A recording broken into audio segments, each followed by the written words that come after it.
orang-orang yang memang punya tujuan untuk menghancurkan bangsa Indonesia, siapapun pemimpin yang terpilih, siapapun presidennya,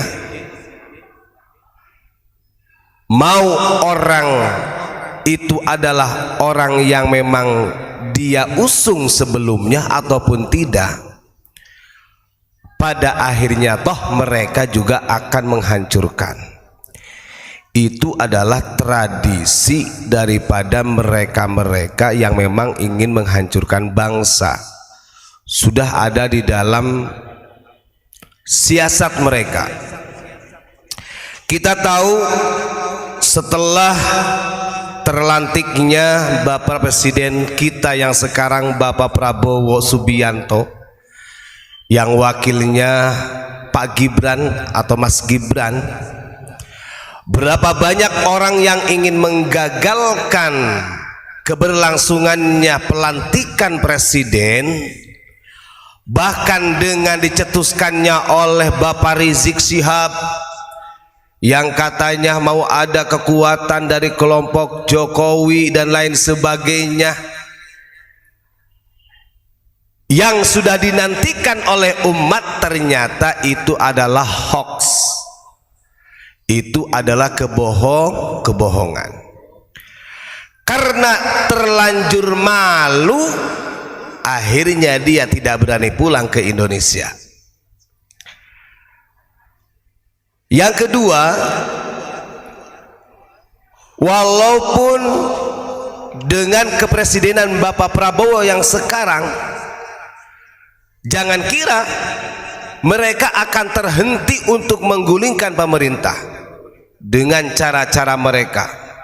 Tetap ada sumbu yang paling utama sebenarnya kalau kita lihat di dalam dunia politik, seperti yang disampaikan oleh Al-Imam Hujjatul Islam Abu Hamid Muhammad bin Muhammad Al-Ghazali. Beliau mengatakan begini, ini adalah cara supaya kita bisa introspeksi diri. Jangan melulu menyalahkan pemerintah, jangan melulu menyalahkan presiden, wakil presiden, sementara kita yang ada di bawah merasa yang paling benar. Maka Imam Ghazali mengatakan begini, wahai para pemirsa, kata Imam Ghazali, ma fasadatir ra'iyatu illa bifasadil muluki, wa ma fasadatil muluku illa bifasadil ulama'i, wa fasadul ulama'i bihubbil jahi wal mal. Kata Imam Ghazali, nah ini bagi orang-orang yang suka memojokkan pemerintah, saya kira mau pemerintahnya siapapun, presidennya siapapun, tetap akan dipojokkan, Pak. Bagi orang-orang yang memang punya tujuan untuk menghancurkan, mengacak-acak integritas negara kesatuan Republik Indonesia. Rakyat itu tidak akan pernah hancur, kata Imam Ghazali, walaupun masih ada yang maksiat, rakyatnya masih ada yang sholat, ada yang tidak bagi orang muslim. Untuk non muslimnya mungkin ada yang taat di dalam agamanya, ada yang tidak. Ini tidak akan menjadi sebab rusaknya rakyat ini menjadi kerusakan negara.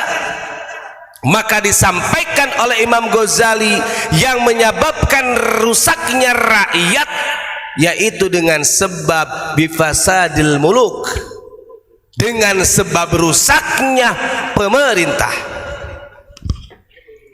Lalu Imam Ghazali tidak terhenti di situ. Artinya Imam Ghazali ini, Imam Ghazali objektif, tidak menjustis secara utuh bahwa bangsa ini, bahwa rakyat ini akan hancur di tangan umaro. Beliau Imam Ghazali objektif. Wa ma fasadatil muluku illa bifasadil ulama. Sementara yang akan menjadikan pemerintah itu hancur bisa dengan zalim atau aljur, bisa. Pemerintah itu bobrok bifasadil ulama, itu sebab rusaknya para ulama. Nah ini dalam para ulama itu banyak Pak. Para ulama ini bukan hanya ulama saja, mau itu ulama yang mengatasnamakan duriyah Nabi, para habaib, itu masuk dalam kategori itu, yang merasa dirinya adalah orang yang punya ilmu, kan gitu.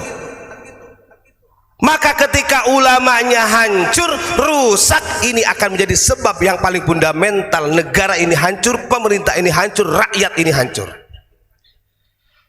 Lalu apa yang menyebabkan para ulama itu hancur? Ingat kata Imam Ghazali, yang menyebabkan ulama ini hancur dan yang kemudian akan menjadi virus kehancurannya pemerintah, menjadi virus kehancurannya negara, rakyat, bisababi hubbil mali wal jah. Karena para ulamanya senang dengan pangkat, senang dengan harta, artinya ada kepentingan. Bisa jadi mereka menginginkan dengan bahasanya, dengan gelar ulama ini mampu mengeksploitasi kekayaan umat. Bisa jadi hari ini terjadi. Maka jangan sekali-kali menyalahkan pemerintah. Yang paling lucu ketika ada orang yang menjelek-jelekan presiden yang dulu, ABCD bla bla bla, tapi hasil perjuangannya dirasakan gitu kan. Itu kan orang yang paling oon, polongo itu orang-orang. Maka kita harus sadar, bangsa kita ini bangsa yang hebat. Seburuk apapun itu pemerintah, tetap di situ ada ulamanya. Makanya Imam Ghazali objektif, gak akan, negara itu gak akan hancur. Bahkan kalau kita lihat di dalam kitab Nasihul Ibad, ada lagi tuh bahasanya yang disarahi oleh Syekh Nawawi. Rakyat itu gak akan hancur, mau rakyatnya mabuk kayak sampai macam-macam gitu kan, tergantung pemerintahnya. Ya sama, pemerintah juga tidak akan hancur kalau ulamanya solihin. Amin Allahumma amin. Maka kita doakan dengan terlantiknya di tanggal 20 ya, 20 Oktober kemarin, Bapak Presiden kita yang terbaru bersama wakilnya, mudah-mudahan Allah berikan kesehatan, Allah berikan kekuatan untuk memegang amanah, dan tentunya membersihkan dari imigran-imigran yang gak jelas yang ingin menghancurkan bangsa ini. Gitu ya. Terima kasih. Assalamualaikum warahmatullahi wabarakatuh.